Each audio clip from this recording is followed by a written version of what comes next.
What's up, everybody? Bro23 here, and today I will be doing my review of Joyner Lucas's debut album, ADHD.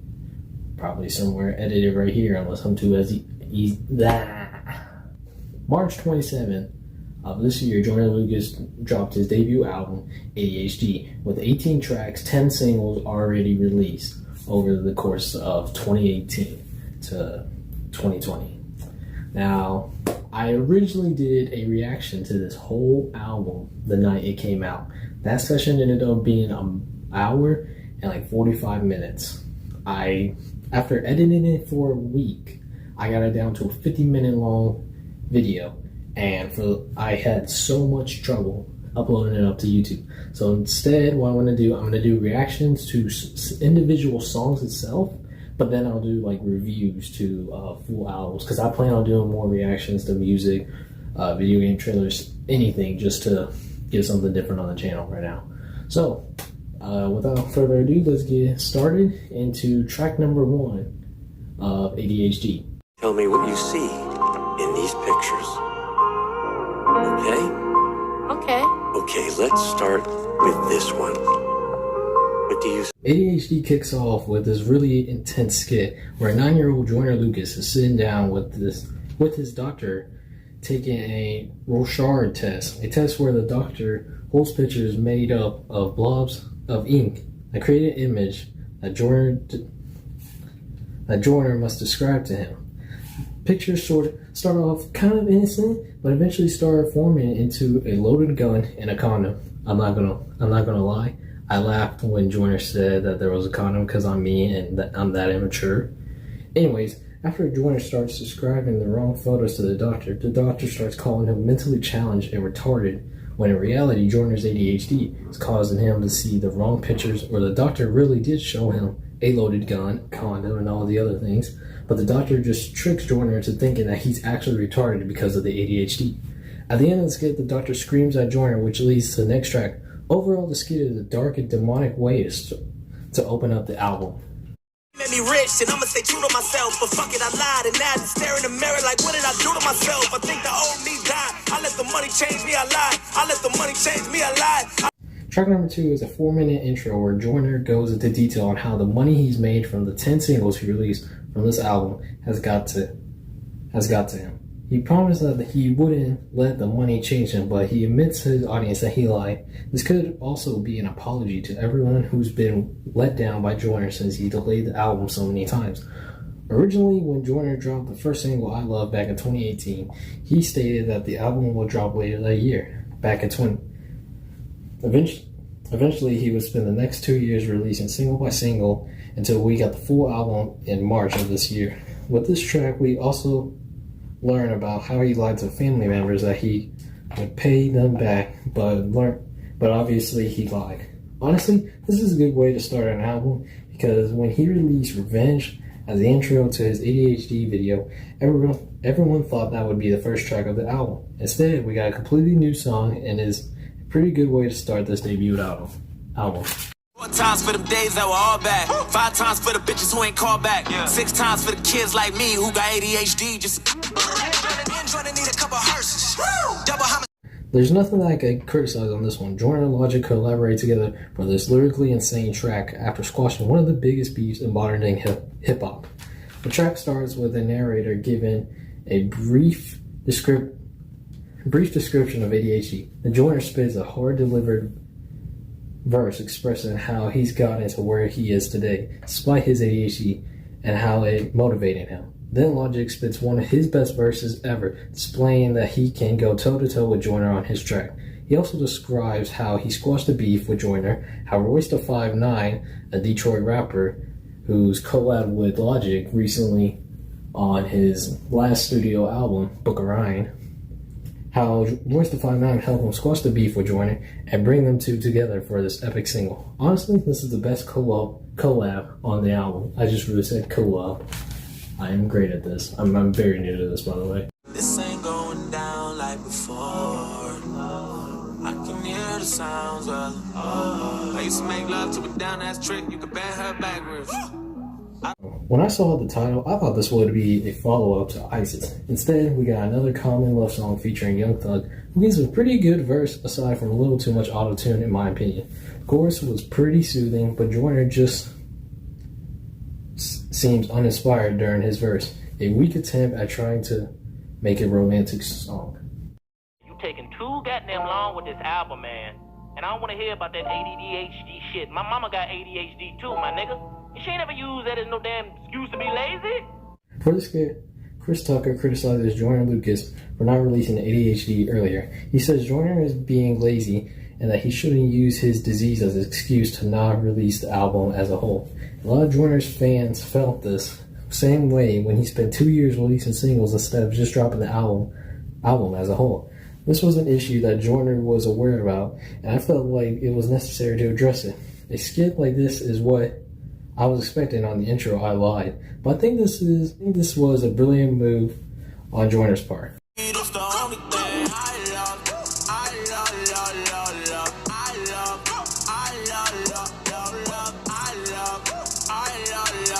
The first single, ADHD, that released back in October of 2018.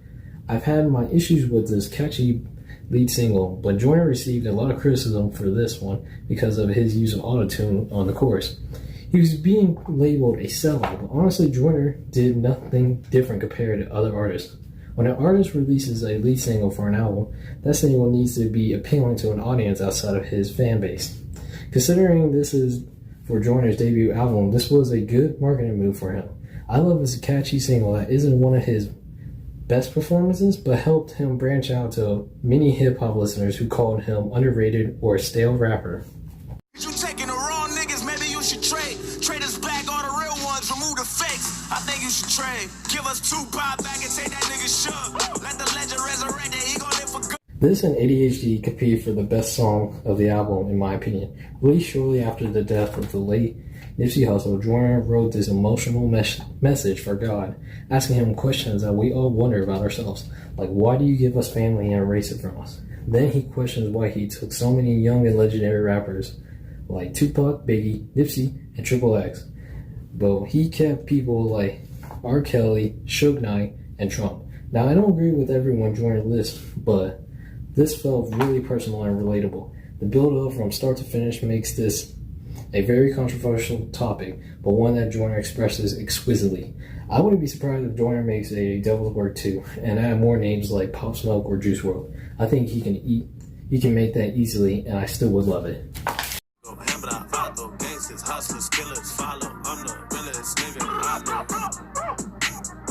just hit the fucking lotto. Released a week prior to ADHD's release date, Lotto is a filler song that sounds a lot like 10 bands. I'm okay listening to 1 or 2 modern day hip hop tracks by some of my favorite artists, but this was not it for me. Joyner did do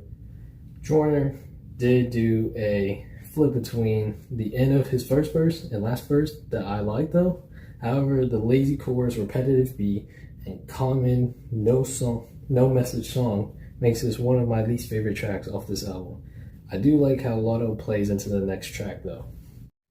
Listen, Joyner, what's up? It's Kev. Heard the song Lotto you just dropped, and I'm gonna tell you right now, man, I'm not too impressed. Tell you why I'm not impressed. Tell you why. Kevin Hart on Joyner's album, that's an automatic win in my book. Like the Chris skit, Kevin criticizes Joyner for the late release of ADHD, but specifically mentions Lotto and how Joyner owes him money for years ago. Instead, Joyner brags about how much money he has now when he should be paying people like Kevin Hart back for helping him become successful. Overall, this was hilarious and very new since Lotto was released a week prior to ADHD. Hey, me, then they hate Tom Brady. Go against the grain and you gotta be brave. She don't like me, then she gotta be gay. To take me down and you gotta be paid. There ain't enough money, I gotta be straight. I don't trust niggas, I rob. After Kevin Hart calls Joyner out for bragging about making money, Joyner makes a song bragging about making money. Really? This is the worst song on the album, and it was a new song too. Joyner gives us a chorus longer than 2 verses, which are also very uninspiring. Honestly, if Joyner doesn't have something unique to talk about, then he makes these types of songs that really frustrate me and other fans of his. It's time, hell no. Finally, I can fly and be free and be me. You do you, I do me. Stranger Things, I Don't Die, and Just Let Go are some of Joyner's best singles. They all feature Chris Brown. I know C Breezy isn't one of the best rappers or has one of the best reputations, but this was a collab that I was looking forward to seeing as a single for this album. This was a huge surprise on the album and I loved it. This duo is like Eminem and Royce da 5'9", unstoppable and clever as hell when it comes to making hits. Chris Brown sadly doesn't have a verse, but his vocals on the chorus are amazing, and Joyner has pretty good verses. Plus, Joyner throws a shot at Joe Budden, a retired rapper who criticizes some of the best rappers in today's generation. Honestly, I just laugh at Joyner when he dissed him, because Joe has said some of the dumbest things, claiming he's one of the best ever, when really he's only had a few hits before. But aside from that, finally it was a great original track from this album. 10 bands, 20 bands, she'll do anything for a couple grand. Never had no money, but she love to dance. And I gave all my money back to Uncle Sam. My ex-bitch still want another chance. This seems like the prequel to Lotto, featuring Timbaland.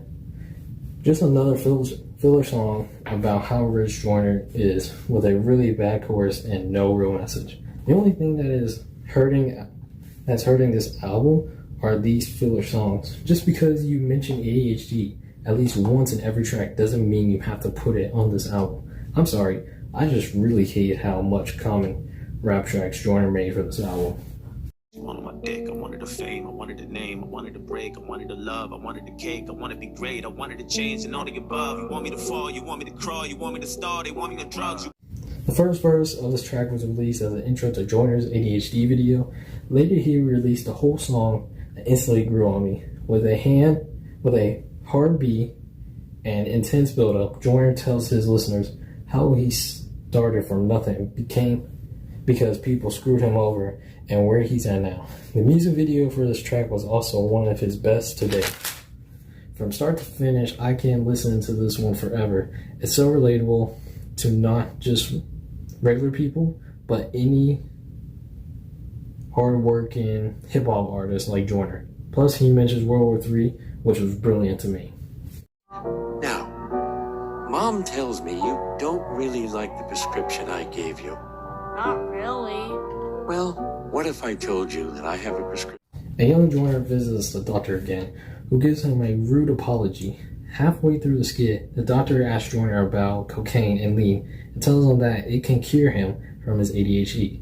Another great skit I feel people can really relate to with any disease. I will give credit to Joyner for these skits because they have all been related to the title of the album and weren't forced as an intro to any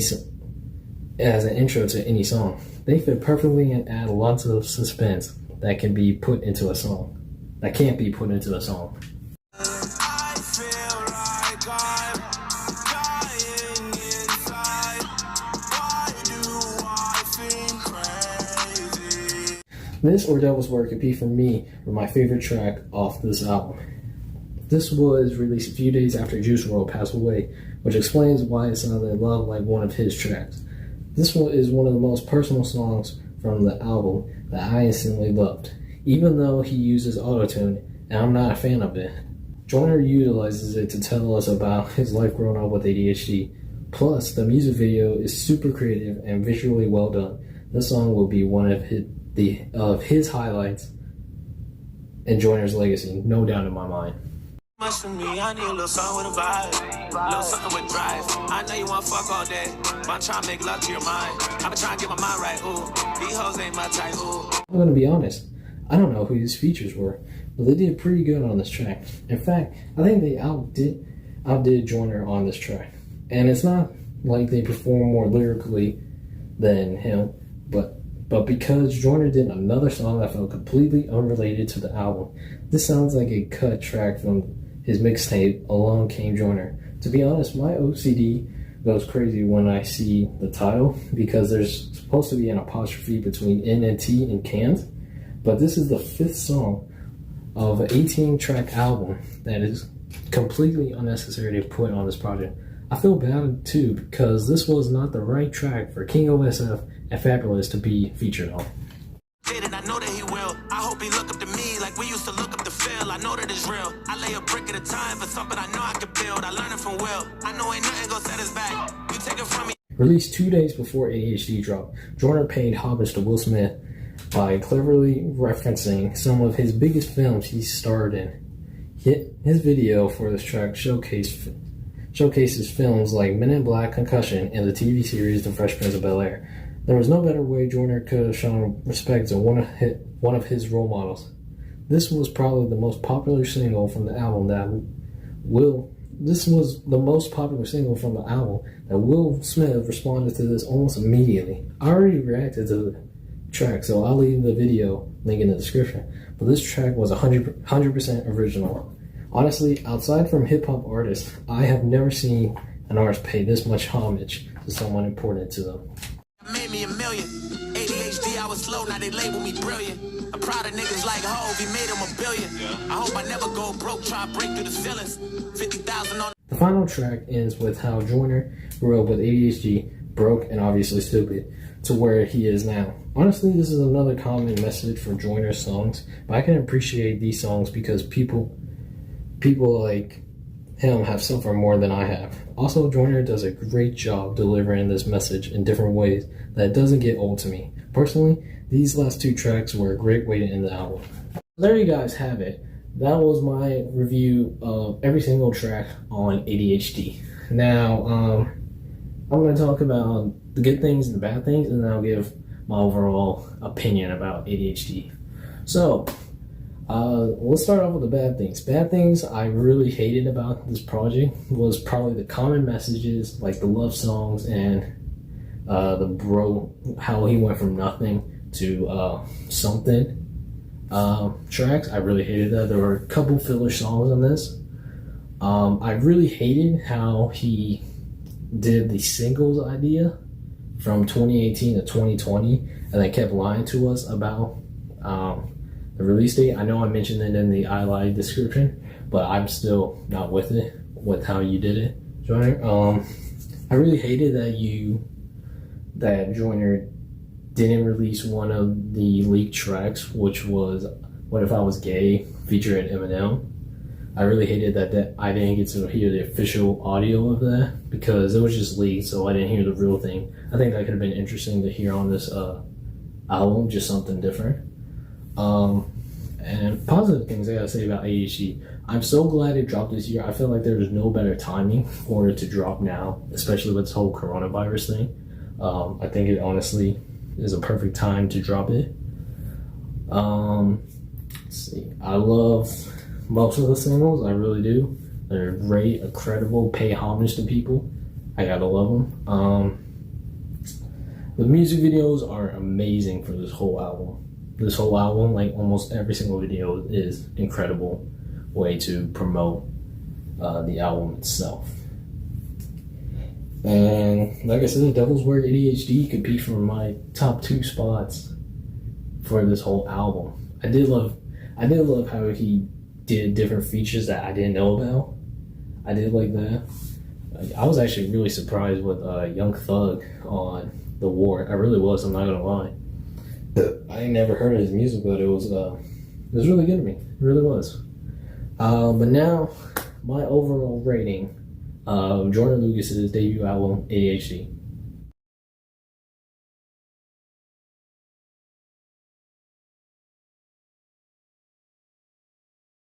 Thank you guys so much for watching this video. If you guys enjoyed, please leave a like. These videos are really hard for me to make. I know this kind of looks like a CDTV Productions video. That's kind of what I was going for on this, just because it's something new. I've never done one of these before, and I know y'all can see like the background room, and I know y'all see that thing over there.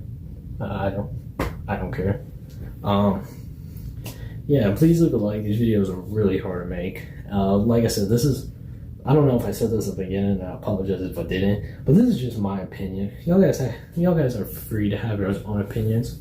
Y'all can leave down below in the comments what y'all thought of this album itself in general. Give me some suggestions of albums, singles, trailers, anything to react to. I will be glad to take some suggestions. I really do. I've already got some from a couple of my friends. And I know I'm going to be checking those out soon as I finish this video. You guys so much for watching. I'll talk to y'all later. Peace.